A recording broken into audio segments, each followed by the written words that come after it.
तो दोस्तों, अगर आपके पास किसी भी कंपनी का एंड्रॉयड स्मार्टफोन है और अगर आपका स्मार्टफोन चार्ज नहीं हो रहा है, आप लोग चार्ज लगाते हैं, उसके बाद भी अगर आपका स्मार्टफोन चार्ज नहीं हो रहा है, तो आज मैं आपको बताने वाला हूँ कि आप लोग इस प्रॉब्लम को किस तरीके से ठीक कर सकते हैं। इसके लिए इस वीडियो को अंत तक विदाउट स्किप ध्यान से दिखते रहिए, बट उससे पहले वीडियो को लाइक और चैनल को सब्सक्राइब भी कर लीजिए। तो देखिए, बहुत बार ऐसा होता है कि आपके स्मार्टफोन में आप लोग आपका स्मार्टफोन लगाते हैं, उसके बावजूद आपका स्मार्टफोन चार्ज नहीं होता है। तो इस प्रॉब्लम को सॉल्व करने के लिए सबसे पहले तो आपको आपके स्मार्टफोन में जो चार्जिंग का केबल होता है उसको एक बार चेंज करके देखना है। बहुत बार ऐसा होता है वही जो केबल आप लोग यूज़ करते हो उसमें कुछ खराबी आने के कारण आपका स्मार्टफोन चार्ज नहीं होता है, तो आपको उसको एक बार चेंज कर देना है। उसके बाद आपको आपके स्मार्टफोन में जो चार्जिंग पोर्ट होता है उसको एक बार साफ़ करके चेक करना है।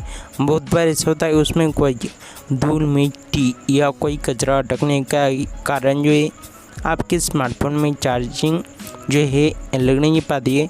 इसके लिए आपको एक बार उसको भी अच्छी तरीके से साफ़ कर लेना है।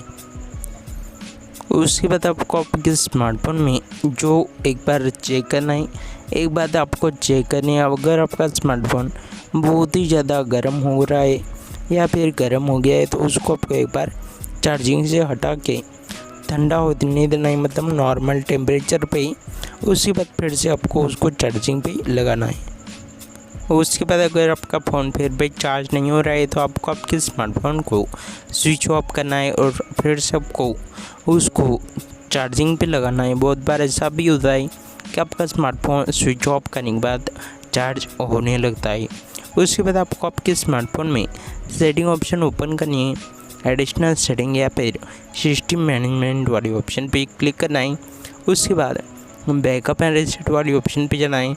यहाँ पे एक ऑप्शन आता है रीसेट ऑल सेटिंग्स, इस वाले ऑप्शन पे क्लिक करके आपको आपके स्मार्टफोन की सभी सेटिंग को रीसेट कर देना है। लास्ट में आपको आपके स्मार्टफोन को स्विच ऑफ और स्विच ऑन करना है। आपका प्रॉब्लम